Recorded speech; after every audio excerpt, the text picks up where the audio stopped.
예, 우리 옆 사람과 같이 인사하겠습니다. 믿음으로 도전합시다. 이렇게 인사하겠습니다. 믿음으로 도전합시다. 예, 믿음으로 도전합시다. 예. 오늘은 느헤미야와 복음적 삶이라고 하는 제목으로 말씀을 나누려고 합니다. 우리 신앙생활에서 복음은 정말 중요합니다. 모든 교회에서 그래서 예수 그리스도의 그 복음을 강조합니다. 근데 우리가 한번 생각해 볼 필요가 있습니다. 우리 신앙생활에서 복음이 왜 중요할까? 그런 거 한번 생각해 보셨습니까? 내가 믿으면 되는 건데 내가 굳이 복음 이렇게 하면 살 필요가 있을까? 예. 재밌는 건 뭐냐면요. 우리가 복음을 되게 중요하다고 얘기하고 있는데 사실 우리는 복음이 왜 중요한지, 예, 또 그 복음이 뭔지 잘 모른다라는 거죠. 그냥 우리가 습관적으로 교회에서 복음 강조하니까 목사님들 복음 강조하니까 그렇게 생각한다라는 거죠. 사실 교회에서 복음을 되게 강조하지만요. 많은 성도들은요. 복음을 잘 모릅니다. 예. 제가 부교육자들 면접할 때 꼭 질문하는 게 복음에 대해 설명하라고 합니다. 예. 근데 제가 흡족하게 대답받은 적이 별로 없는 것 같아요. 예. 대부분 다 자기들 생각을 얘기합니다. 이건 다시 말하면 뭐냐면요. 예. 복음을 강조하고 있지만 교육자도 그리고 성도들조차도 복음에 대해서 정확한 개념과 또 정확하게 인식하려고 하는 노력이 없다라는 거죠. 복음이라고 하는 것의 핵심은 다른 게 아니라 예수 그리스도입니다. 그러니까 우리가 복음을 좋은 소식이라고 하잖아요. 근데 그 좋은 소식이라고 하는 것은 예수님이 오셨다는 겁니다. 그러니까 예수님이 그래서 오셨기 때문에 예수님에 대해서 그 소식을 듣고 그리고 예수님을 믿으면 우리에게 새로운 삶이 생긴다는 겁니다. 우리가 하나님의 축복도 누리게 되고 우리가 하나님의 보호함도 받게 되고 하나님의 인도함도 받게 되고 가장 중요한 건 우리가 새로운 생명이 얻게 된다는 거죠. 그래서 복음이라고 하는 것, 이것의 핵심은 바로 예수 그리스도라고 이해를 해야 된다는 거죠. 근데 복음이 뭐 이렇게 간단하면 이해하는 게 쉽잖아요. 근데 복음의 의미는 그것보다 훨씬 큽니다. 예.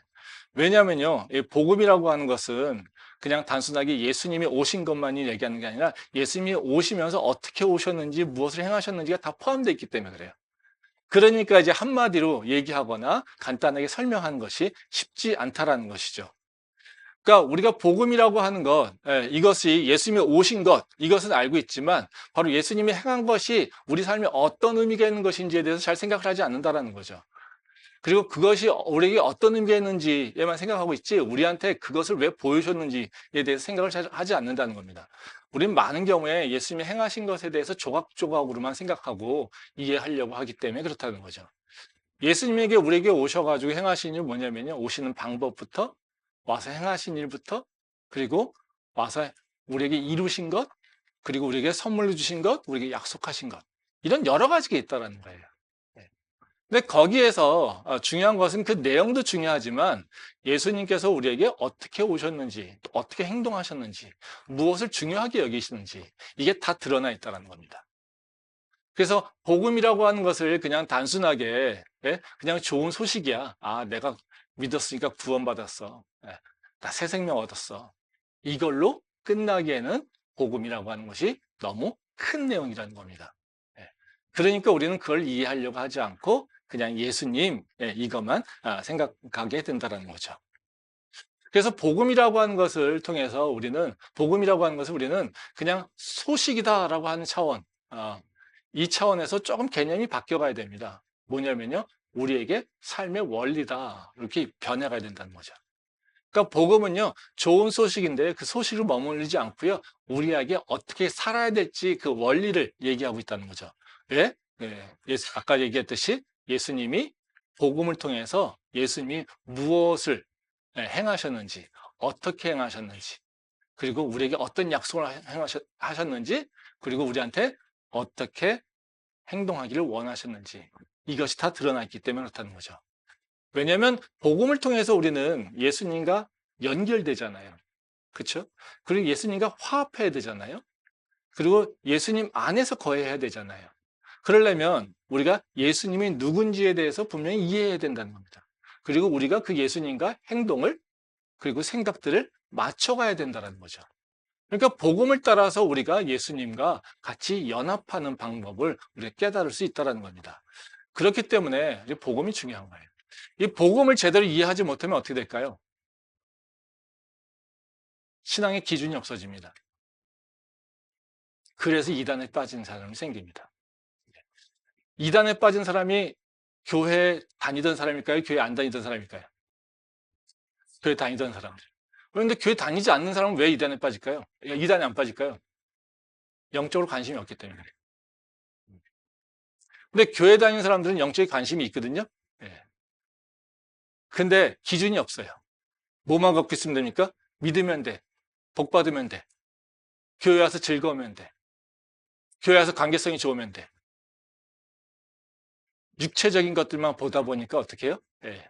그 이단들이 다 뭘로 유인합니까? 다 사람들이 좋아하는 것들, 이런 것들 유인한다는 거죠. 뭐가 없어집니까? 기준이 없어진다는 거예요. 그러니까 우리가 예수님을 알고 있지만 예수님이 우리 삶의 기준이 안 되니까요. 예? 믿는다고 하지만 우린 자꾸요, 예, 딴 길로 간다는 거죠. 그리고 어떻게 해요? 예? 늑대에 먹힐 수 있는 희생양이 될 수밖에 없다는 거죠. 그렇기 때문에 복음이 중요하다는 겁니다. 예. 오늘 제가 나누려고 하는 말씀은 다른 것이 아니라 이 느헤미야서를 통해서 이 복음에 대한 삶, 예, 복음적 삶이 어떤 것인가를 좀 생각해 보려고 합니다. 뭐 느헤미야서는 다 알지 않습니까? 예, 이스라엘의 역사의 책 중에 마지막 책이에요. 성경에 보면 역사책이 여러 개 있죠. 사무엘상하, 뭐 열왕기상하, 역대상하, 예, 이게 있습니다. 뭐 이건 다 잘 알고 있는 거죠. 이것은 이스라엘이라고 하는 것이 국가가 어떻게 형성됐고 어떻게 멸망했는지에 대한 얘기를 하고 있어요. 그리고 또 다른 역사책이 뭐냐면요, 에스라와 느헤미야예요. 뭐 이거는 원래 한 책이라고 하는 얘기도 있고요. 뭐 다른 책이라고 얘기하는데 이것은 뭐냐면 이스라엘이 멸망한 이후에 어떻게 다시 회복되는가. 그래서 예루살렘의 재건에 대한 얘기를 하고 있어요. 그래서 에스라는 바로 성전이 재건되는 것에 대한 얘기를 하고 있고 느헤미야는 성벽이 재건하는 것에 대한 얘기를 하고 있어요. 그래서 이 에스라와 느헤미야에서는 바로 예루살렘이 재건하는 걸 통해서 우리가 어떻게 영적으로 회복하는가, 이거에 대해서 설명하고 있는 게 바로 에스라와 느헤미야입니다. 그래서 우리가 죄에 빠졌다가 또는 고난에 빠졌다가 하나님을 놓쳐버렸다가 어떻게 하면 우리 삶이 다시 재건시킬 수 있지라고 하는 것, 이것에 대해서 알고 싶으면 바로 에스라와 느헤미야를 읽으면 됩니다. 거기서는 가장 중요한 게 선전의 재건과 성벽의 재건이에요. 성전이라고 하는 건 다른 것이 아니라 하나님과 나하고 관계예요. 예. 성벽이라고 하는 건 뭐겠습니까? 삶의 영역, 삶의 방식에 변화되는 거예요. 그래서 가두리가 쳐져야 된다는 거죠. 예. 그래서 하나님과 내가 중심을 잘 잡는 것에 대한 회복이 필요한 거고, 그리고 나의 삶의 모습에 변화가 일어나야 되는 겁니다. 그래서 에스라와 느헤미야는 바로 회복이라고 하는 것에 대해서 얘기를 하고 있습니다. 근데 오늘 제가 하려고 하는 말씀은 바로 회복에 대한 얘기를 하려고 하는 건 아닙니다. 오히려 바로 그 느헤미야라고 하는 그 사람에게 초점을 맞춰보서 생각해 보려고 합니다.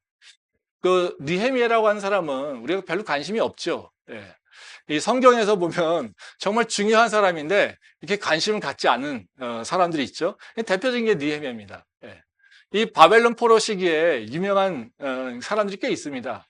예. 대표적으로 우리가 잘 기억하는 사람이 다니엘입니다. 그렇죠? 예. 다니엘은 아마 애들도 다 알잖아요. 예. 근데 느헤미야는 잘 모르거든요. 예.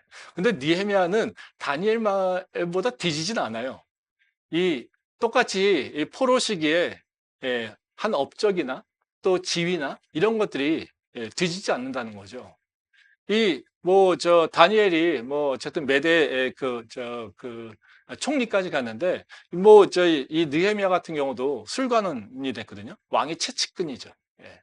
다 아시잖아요. 그렇죠? 기미를 하는 그 술을 체크하는 그러니까 보안이죠. 보안, 경호실 같은 역할을 하는 거죠. 가장 최측근이 됐어요.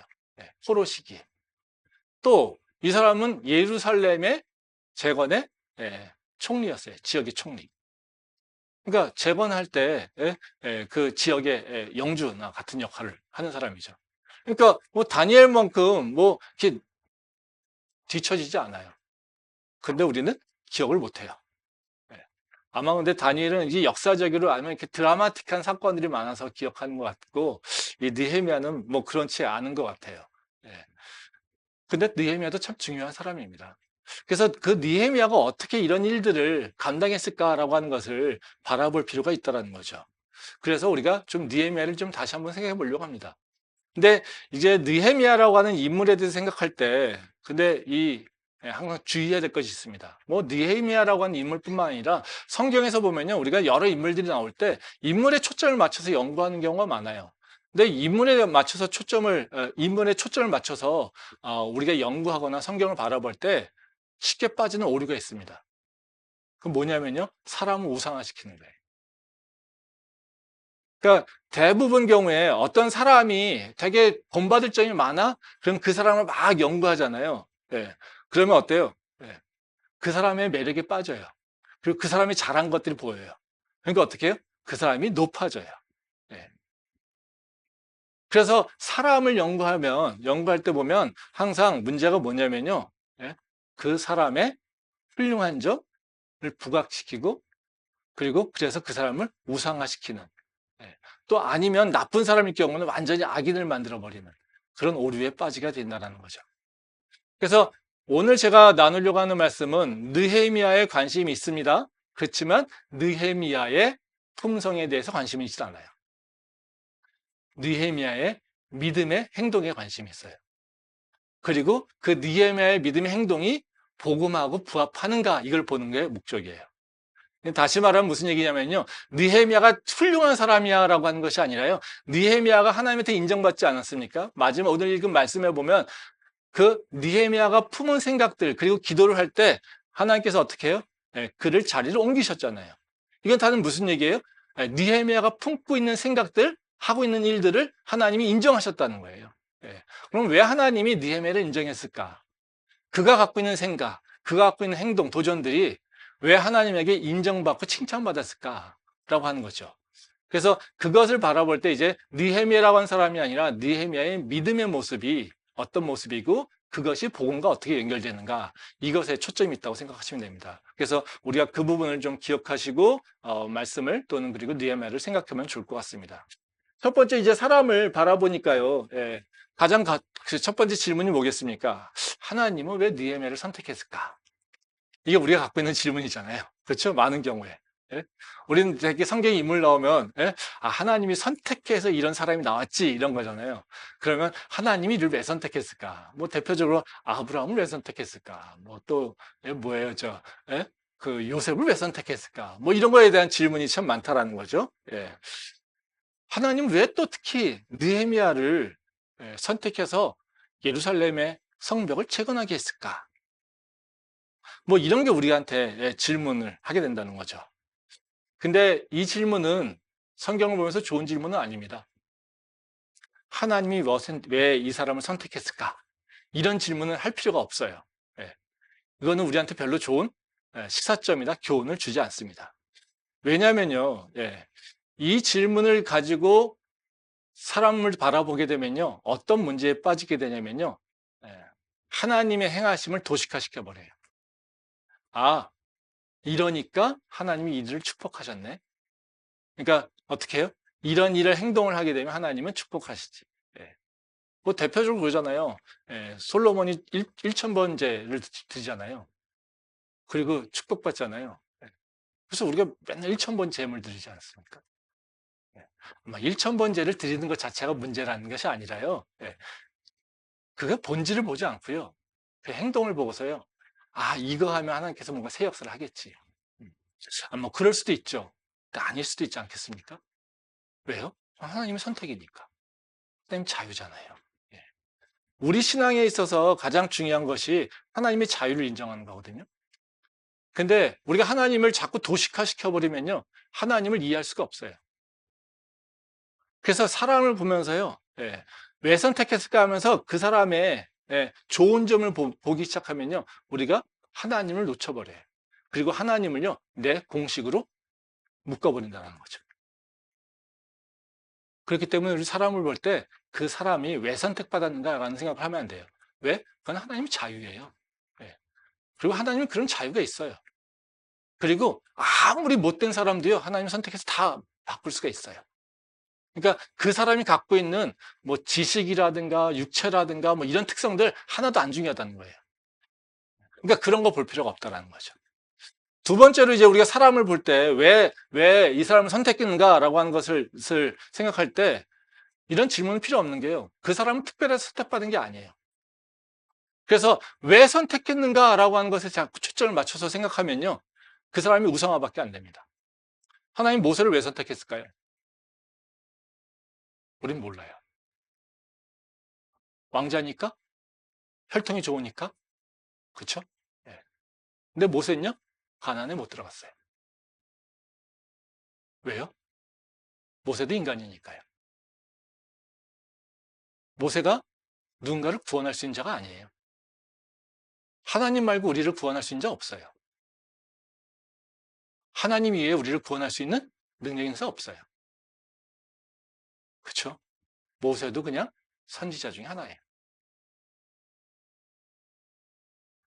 우리는 자꾸 사람이 왜 선택받는가 하면 그 사람이 혈통이나 그 사람의 육체적 조건들 가지고 얘기한단 말이죠.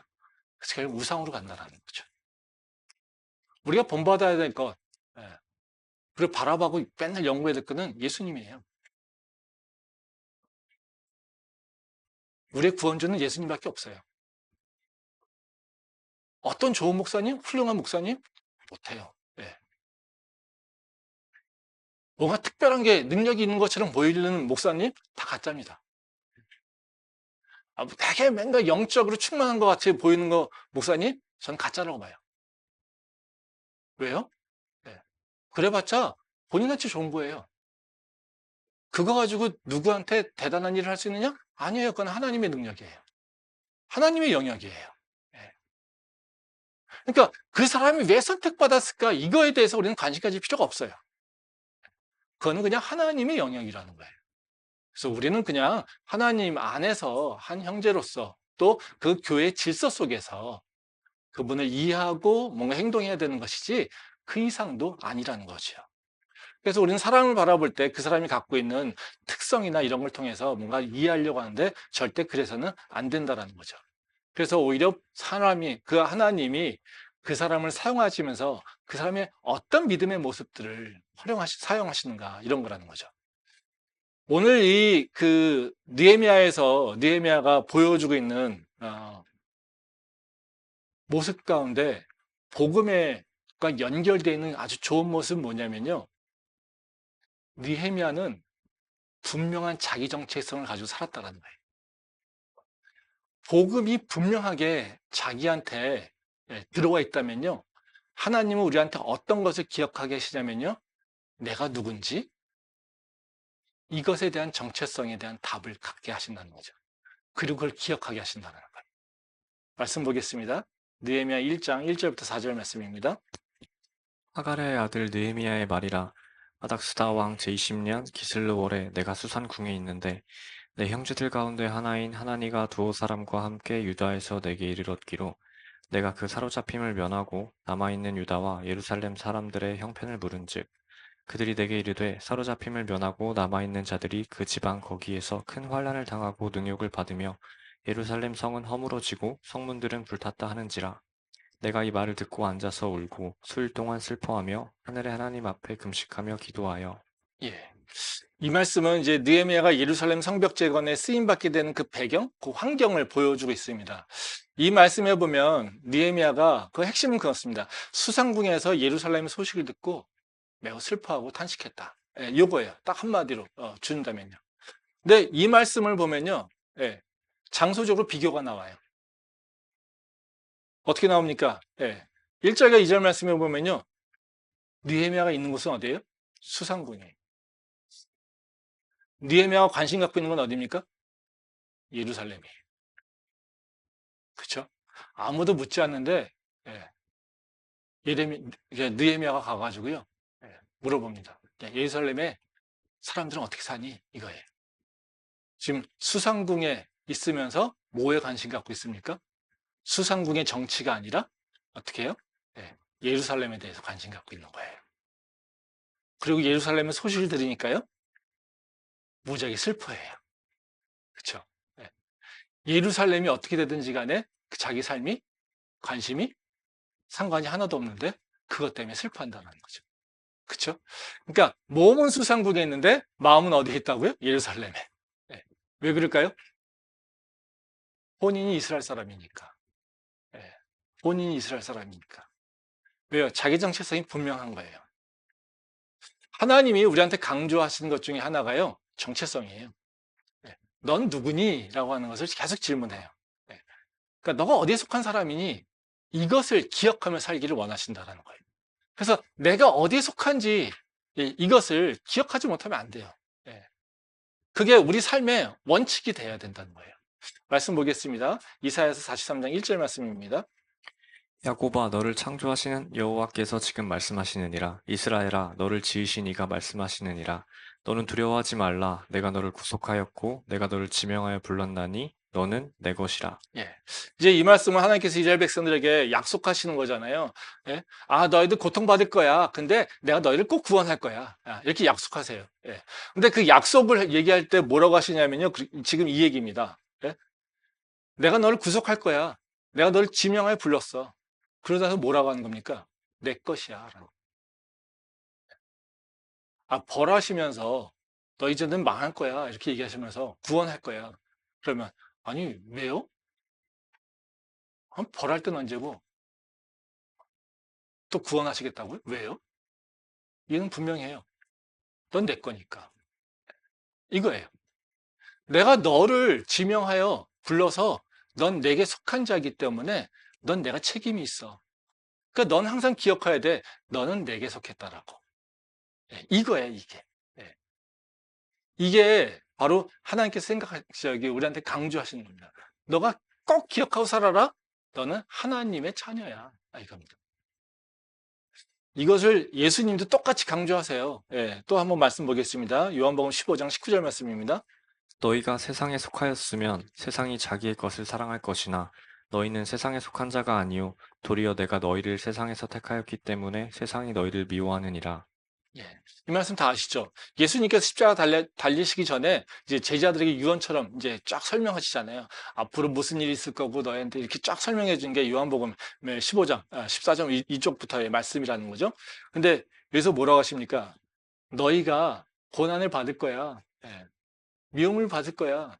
근데 왜냐하면 너희가 잘못해서가 아니야. 넌 나한테 속했기 때문에 그래. 이거예요. 너희가 고난을 받게 되는데 그건 뭐냐면 너희 정체성 때문에 그래. 너 피할 수 없어 이거예요. 네가 만약에 내가 아니라 제 세상에 속했다면 너는 편하게 살 거야. 예. 근데 너는 정체성이 나한테 속해 있거든. 그렇기 때문에 너는 고통받을 거야. 그러니까 너는 그 고통받는 것을 두려워하지 마 이겁니다. 그리고 걱정하지 마. 또 너는 내게 속했으니까 내가 너를 지킬 거니까. 예, 이거예요. 예. 지금 하나님께서 약속하실 때마다 지금 얘기하시는 게 뭡니까? 우리가 고난이라고 하는 것을 앞에 놓고 두려워할 때마다 하신 게 뭡니까? 예, 너는 내 것이야. 그러니까 우리가 뭔가를 결정할 때 내가 어디에 속한 사람인지 이것을 기억하는 게 되게 중요해요. 그것에 맞게 살아가는 게 우리한테는 복음이 우리한테 가르쳐 주는 거라는 거죠. 그래서 우리는 근본적으로 하나님에 속한 사람이고요. 우리는 근본적으로요. 그 하나님이 보내준 교회에 속한 거고요. 또 우리는 내 가정에 속한 거고요. 그리고 나는 누군지, 어떤 존재인지, 남자인지 여자인지, 나는 뭐를 해서 부름받은 사람인지 이것에 대해서 분명하게 인식하고 살아가야 된다는 거죠. 교회를 다닌다고 하는데, 예수를 믿는다고 하는데 내가 누군지 혼란을 겪고 있다라면, 내가 누군지 이것에 대해서 생각하고 있지 않다라면 그 사람은 복음하고 상관없이 살고 있는 거예요. 복음의 원칙과 부합하지 않는 삶을 살고 있는 거예요. 우리의 모든 삶의 시작은 어디냐면요. 내가 누구지라고 하는 것이에요. 이것이 흔들려 버리면요. 그 삶이 무너집니다. 우리가 정체성은 다 얘기 많이 하잖아요. 예? 근데 정체성을 기억해야 되는 이유가 뭘까요? 정체성은 누구나 다 기억하라고 얘기하잖아요. 왜냐는 거죠. 정체성 기억해서 뭐 했을 거냐는 거죠. 어디다 써먹으려고. 예. 아까도 얘기했지만 이 정체성에 근간해서 우리가 삶을 바라볼 때 내 삶에 문제가 보이고요. 그리고 해결점이 보여요. 그러니까 내가 정체성을 잃어버린 상태에서 내 삶을 자꾸 이해하려고 하잖아요. 그러면 내가 그 삶을 꿰뚫어 볼 수가 없어요. 당연히 꿰뚫어 보지 못하니까 문제가 뭔지 모르죠. 문제가 뭔지 모르는데 답을 찾을 수가 없죠. 그러니까 내가 내 정체성의 근간에서 내 삶을 바라보고요. 그리고 그것을 통해서 문제를 찾아내고요. 그리고 그걸 통해서 해답을 찾아야 돼. 그 연장선상에서. 그게 바로 우리가 삶을 지혜롭게 살아가는 방법이에요. 이게 흔들려 버리면 우리는 이상한 문제, 이상한 것을 가지고 정답이라고 생각하고 잘못된 길을 가게 된다는 거죠. 말씀 보겠습니다. 느헤미야 1장 6절부터 7절 말씀입니다. 이제 종이 주의 종들인 이스라엘 자손을 위하여 주야로 기도하오며 우리 이스라엘 자손이 주께 범죄한 죄들을 자복하오니 주는 귀를 기울이시며 눈을 여시사 종의 기도를 들으시옵소서. 나와 내 아버지의 집이 범죄하여 주를 향하여 크게 악을 행하여 주께서 주의 종 모세에게 명령하신 계명과 율례와 규례를 지키지 아니하였나이다. 이제 이 말씀은 이제 이스라엘이, 그러니까 예루살렘의 사람들이 고통받고 있다라고 얘기할 때 이제 느헤미야가 와가지고 또 하나님한테 기도합니다. 예. 오늘 기도한 내용이 바로 이 얘기예요. 근데 여기서 눈물 흘리면서 기도한 것이 뭐냐면요. 예. 그 6절과 7절 마지막 부분입니다. 내 아버지의 집이 범죄하여 주를 향하여 크게 악을 행했습니다. 이거예요. 사실 내 민족이 고통을 받고 있어요. 예. 그러면 어떤 생각이 들겠습니까? 하나님, 당신이 선택한 백성이 저렇게 고통당하고 있어요. 와, 이게 말이 됩니까? 하나님께서 저자들을 이렇게 고통스럽게 하고 아프게 하는 것이 말이 됩니까? 저자들에게 은혜를 베풀어 주시고 저자들에게 뭔가를 좋은 일을 주셔야 되는데, 아, 사랑이 많으시고 은혜가 많으신 분이 저렇게 해서 됩니까? 우리가 무슨 큰 사건 날 때마다 그런 얘기 하잖아요. 무슨 이 사회에 뭔가 누군가가 희생을 당하고 할 때마다, 예? 우리는 맨날 하나님 원망하고 그런 사람들 꽤 있잖아요. 근데 느헤미야는요, 그렇게 하지 않는다는 거예요. 지금 뭐 하고 있습니까? 내 아버지의 집이 범죄하였고 주를 향하여 큰 악을 행했습니다. 지금 자기가 갖고 있는 문제는 뭡니까? 지금 예루살렘이 사람들이 고통당하고 있는 거예요. 하나님의 선택받은 백성들이 고통 가운데 있는 거예요. 그 소식을 듣고 애통해 하는데 이것을 문제를 문제로 여기지 않고요. 그 밑에 깔려 있는 문제가 뭔지를 보고 있다는 거예요. 문제의 원인이 뭐냐면요. 우리 조상들이 그리고 우리가 악하여서 죄를 범했습니다. 라고 한다는 거죠. 이게 우리를 바라볼 때 대부분 사람들이 느끼는 거예요. 한번 생각해 보세요. 예수 그리스도의 복음을 생각하면서 십자가를 바라볼 때 내가 누군지라고 생각하면 나한테 무슨 생각이 들까요? 어떤 것이 내 마음에 울림이 있을까요? 그 십자가를 통해서 나한테 어떤 메시지를 나한테 주실까요? 나는요, 잘났어요. 나는요, 의로워요. 네. 제가 오늘 아침에 저희 교육관에 잠깐 들렸거든요. 네, 그 주스 이제 갖고 오려고. 그냥 잠깐 들리니까 제가 차를 이렇게 뒤로 후진해가지고 잠깐 정차하고 있었어요. 저 교육관 앞에. 그랬더니 어떤 연세 드신 분이 저한테 와가지고, 예? 따지더라고요. 여기 주차하면 안 돼요. 예? 여기 나도 자기도 걸어와가지고, 예? 그 홈플러스 앞에다 주차하면 안 된다고. 예? 예, 나도 걸어와가지고 시장 본다고.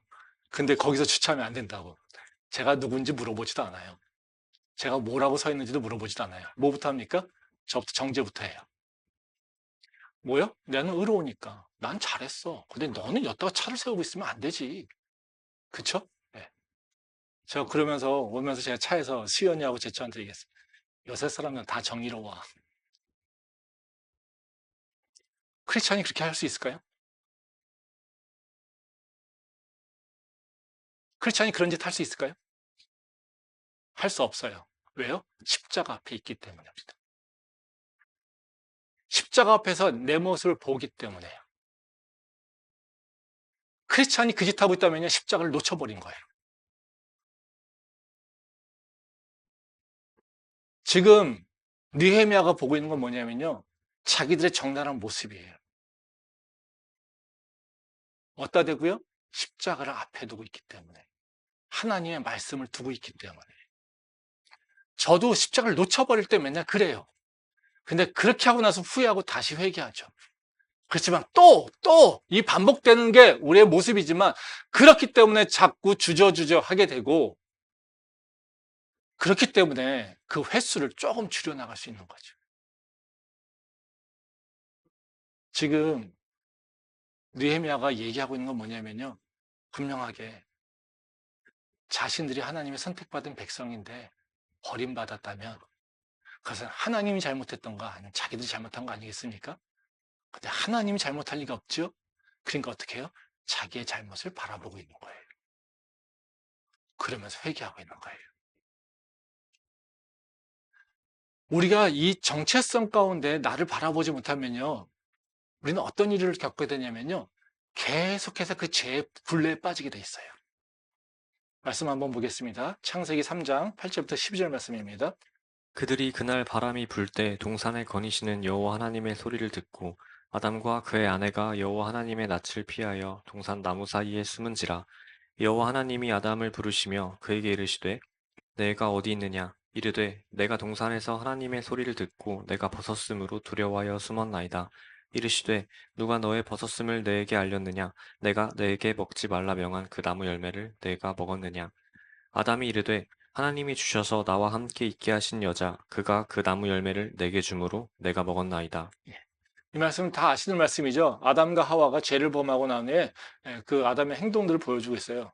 이제 아담의 한 일을 이렇게 보면 몇 가지가 있는데요. 8절에 보면 아담과 하와가 하나님을 피했다, 이렇게 나오고요. 12절 말씀에 보면 그 핑계를 대죠. 하와 때문에 그랬습니다, 이렇게 얘기하고. 이 모습 보면 어떻습니까? 인류의 조상이라는데 존경스럽습니까? 예. 이게 너무나도 비겁하고, 예? 그렇지 않습니까? 예. 하나님이 자신을 찾는데 찾는 이유도 없어요. 그 왜 찾는지도 몰라요. 더 재미있는 게 여기 보면 뭐라고 하냐면요. 예? 하나님이 낯을 피했대요. 왜 피한 줄 아십니까? 우리 이 성경 보면서 별로 이렇게 잘 안 보는 건데요. 왜 피하신지 아십니까? 예. 하나님이 두려워서 피한 것 같잖아요. 아니요. 자기가 벌거벗었기 때문에. 거기 9절에 보면, 10절에 보면 그런 얘기 나옵니다. 내가 벗었으므로 두려워해요, 이렇게 얘기해요. 우리가 생각하기에는 하나님을 기억하면 어떻게 해요? 아, 하나님이 먹지 말라는 걸 보니까, 먹지 말라는 걸 먹었더니 내가 범죄했으니까 문제가 생겼네, 이거잖아요. 그래서 하나님한테 혼날까 봐 이런 거잖아요. 근데 전혀 그렇지 않아요. 네. 그 모습이 뭘로 이해됩니까? 하나님이 너 왜 그랬냐? 그러니까 어떻게 돼요? 저 하와 때문에 그래요. 그렇죠? 죄가 또 죄를 낳고 있는 거예요. 왜? 본인이 누군지를 모르니까요. 그게 아담의 모습이라는 거죠. 아담만 그랬을까요? 우리는요. 똑같은 거라는 거죠. 네. 근데 우리가 이런 정체성이 아니라 바로 내가 나를 정확히 알면서 내 삶을 직시할 때 우리는 답을 찾을 수가 있어요. 네. 죄에 더 물려 들어가는 거 아니라 답을 찾을 수 있다는 거예요. 말씀 한번 보겠습니다. 느헤미야 1장 8절부터 11절 말씀입니다. 옛적에 주께서 주의 종 모세에게 명령하여 이르시되 만일 너희가 범죄하면 내가 너희를 여러 나라 가운데에 흩을 것이요 만일 내게로 돌아와 내 계명을 지켜 행하면 너희 쫓긴 자가 하늘 끝에 있을지라도 내가 거기서부터 그들을 모아 내 이름을 두려고 택한 곳에 돌아오게 하리라 하신 말씀을 이제 청하건대 기억하옵소서. 이들은 주께서 일찍이 큰 권능과 강한 손으로 구속하신 주의 종들이요 주의 백성이니이다. 주여 구하오니 귀를 기울이사 종의 기도와 주의 이름을 경외하기를 기뻐하는 종들의 기도를 들으시고 오늘 종이 형통하여 이 사람들 앞에서 은혜를 입게 하옵소서 하였나니 그때 내가 왕의 술 관원이 되었느니라. 이제 이 말씀은 이제 느헤미야가 자신들이 갖고 있는 문제를 어떻게 해답을 찾고 있는지를 보여주고 있는 거예요. 그러니까 지금 문제가 뭐예요? 고통 가운데 예루살렘 사람들이 있다라고 하는 거. 예, 이거잖아요. 근데 그걸 왜 그랬을까라고 하는 것에 생각을 할 때, 아, 우리 조상이, 그리고 우리가 범죄했으니까 이거예요. 그러면, 아, 우리가 범죄했으니까 그걸로 끝나야 됩니까? 예. 그럼 답이 없나요? 예. 또, 느헤미야는 어떻게 해요? 그 문제를 가지고 말씀에서 답을 찾아요. 예. 지금 그 얘기입니다. 9절 말씀이 그 얘기예요. 예. 만일 내게로 돌아와 내 계명을 지켜 행하면 너희 쫓긴 자가 하늘 끝에 있을지라도 내가 거기서부터 그들을 모아 내 이름을 두려고 택한 곳에 들어가게 하리라. 지금 무슨 얘기예요? 하나님이 구원하시겠다라고 약속하셨습니다. 우리가 다시 돌이켜서 주님 앞에 나올 때 하나님께서는 약속하셨습니다. 우리를 구원하신다라고. 이거예요. 예. 그래서 지금 느헤미야가 하고 있는 게 뭡니까? 예. 그러니까 기도하는 거예요. 그러니까 성벽을 재건하려고 하는 거예요. 이스라엘의 사람들이 저주받고 있었던 것, 예루살렘 사람들이 고통받는 이유는 바로 옛날에 우리 조상들이 죄를 지었기 때문에. 그런데 그걸 해결할 수 있는 방법은 하나님 말씀에 약속하신 것이 그 죄에서 돌이켜서 주님 앞에 돌아왔을 때 그때 다시 하나님께서 회복하신다고 약속하셨기 때문에. 그러면 우리가 해야 될 일은 다른 것이 아니라 바로 하나님의 말씀을 우리 삶에서 다시 세워야 되니까. 그러려면 이제는 뭐예요? 단순하게 성전만 짓는 것이 아니라 우리의 삶의 터전이 받게 된다는 것을 느헤미야는 인식하게 되는 거예요. 그리고 성벽을 재건하게 하려고 한다는 거죠. 우리가 지금 많은 문제가 있겠죠. 문제 없는 사람이 있겠습니까? 힘들지 않은 사람이 있겠습니까? 과거에 실패 경험이 없는 사람이 있겠습니까? 근데 우리는 그것을 어떻게 바라보고 있나요? 어떻게 이해하고 있나요? 우리는 왜 계속해서 반복되는 실패를 할까요?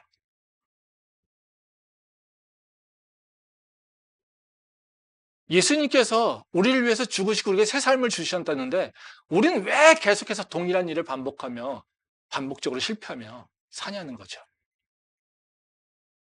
그 이유는 분명하다는 거예요. 거기에 하나님 앞에서 내가 누군지를 기억하지 못하기 때문에 그게 하나의 이유일 수 있다는 거예요. 하나님은 분명히 말씀하시지 않습니까? 너는 내게 속했다고. 내가 너를 귀하게 여긴다고. 내가 너를 소중하게 한 거라고. 내가 너를 지키겠다고. 왜? 너는 내게 속했으니까. 이것을 기억하며 우리의 삶을 바라보는 것이 우리가 해야 될 일입니다. 그 믿음의 지혜가 우리 안에 있길 소망합니다. 기도하겠습니다.